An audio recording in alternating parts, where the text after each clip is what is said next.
Welcome back to our channel respect education.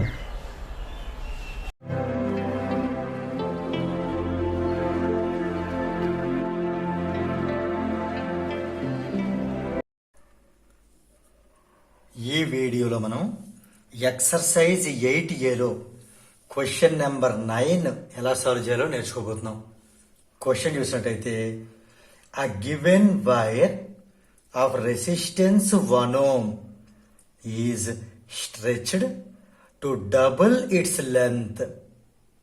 What will be its new resistance? ఒక wire ఇవ్వడం జరిగింది. ఆ wire యొక్క రెసిస్టెన్స్ 1 ohm. ఈ రెసిస్టెన్స్ అనేది ఇచ్చినటువంటి వైర్ యొక్క రెసిస్టెన్స్, అంటే దీన్ని R1 అందాం. ఆ వైర్ని దానికి ఉండేటటువంటి లెంగ్త్కి డబుల్ వచ్చేటట్టుగా స్ట్రెచ్ చేసాం, అంటే సాగదీయడం జరిగింది. ఆ వైర్ ఎంత అయితే ఉందో దాని మీద డబుల్ అయ్యేటట్టుగా దాని లెంత్. ఇప్పుడు ఈ సిచ్యువేషన్లో ఆ కొత్తగా స్ట్రెచ్ చేసిన వైర్ ఉంది కదా, ఆ వైర్ యొక్క రెసిస్టెన్స్ ఎంత అనేది క్వశ్చన్. ఆ రెసిస్టెన్స్ మనం R2 అందాం, అంటే మనం R2ని ఫైండ్ అవుట్ చేయాలి. ఇక్కడ మనం ఈ ప్రాబ్లంలో మీకు ఒక కీ పాయింట్ చెప్తాను, దాన్ని జాగ్రత్తగా అర్థం చేసుకుని ప్రాబ్లం సాల్వ్ చేయండి. ఇక్కడ క్వశ్చన్లో స్ట్రెచ్డ్ అని కానీ ఆన్ ఇట్ సెల్ఫ్ అని కానీ, ఇక్కడ ఈ స్ట్రెచ్డ్ అనే వర్డ్ కానీ ఆన్ ఇట్ సెల్ఫ్ అని కానీ ఉన్నట్టయితే 2 డిఫరెంట్ సిచ్యువేషన్స్ మనం ఆలోచించి జాగ్రత్తగా దాన్ని అప్లై చేయాల్సి ఉంటుంది. ఈ క్వశ్చన్లో మనకి స్ట్రెచ్డ్ అని ఉంది, ఈ ఆన్ ఇట్ సెల్ఫ్ అనేది లేదు. అది ఒకవేళ ఉంటే అలా చేయాలని ఆ క్వశ్చన్ వచ్చి చెప్తాను మీకు. రెండూ చెప్పి ఒకేసారి కన్ఫ్యూజ్ చేయకుండా ఇప్పుడు ఈ స్ట్రెచ్డ్ అనే సిచ్యువేషన్లోని మనం ఎలా చేయాలో మీకు చూపిస్తున్నాను. ఫస్ట్ ఈ స్ట్రెచ్డ్ అనేది నోట్ చేసుకోండి.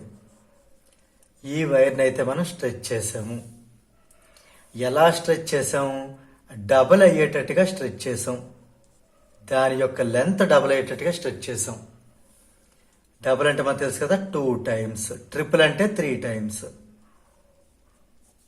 ఓకే, ఇక్కడ మనకి R is equal to ρL/A అని ఫార్ములా మనకు తెలుసు కదా. అందులో ఒక్కొక్క క్యారెక్టర్ నేను రాశాను, R ρLA.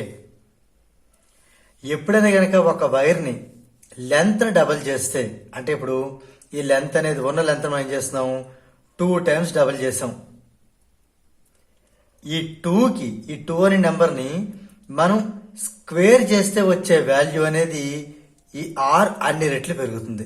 అంటే ఇది 2 అయితే దీని రెసిస్టెన్స్ 2 square times అవుతుంది. ఈ ఏరియా దీంట్లో హాఫ్ అవుతుంది, అంటే హాఫ్ ఆఫ్ ది ఏరియా. ఆ వైర్ యొక్క ఏరియా ఒరిజినల్ ఏరియా కంటే హాఫ్ ఆఫ్ ది టైమ్స్, అంటే సగం ఏరియా తగ్గిపోతుంది. ఈ రో అనేది ఇది రెసిస్టివిటీ, దీనికి ఎలాంటి మార్పు అనేది ఉండదు.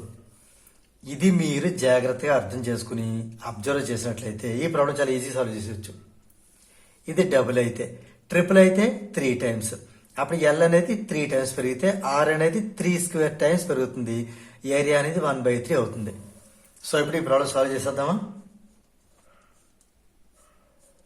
రైట్, ఇక్కడ మనకి ఈ స్ట్రెచ్డ్ సిచ్యువేషన్ కాబట్టి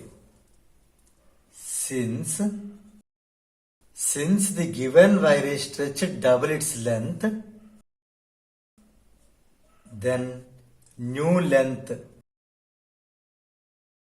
2 times actual length. L2 is 2L1 and its resistance will be, ఇదేమవుతుంది, దిస్ వన్ 2 square times అది ఇంక్రీజ్ అవుతుంది, అంటే 2 square times గివెన్ R1. ఇక్కడ R1 అనేది 1 ohm కాబట్టి 2 square into 1 ohm.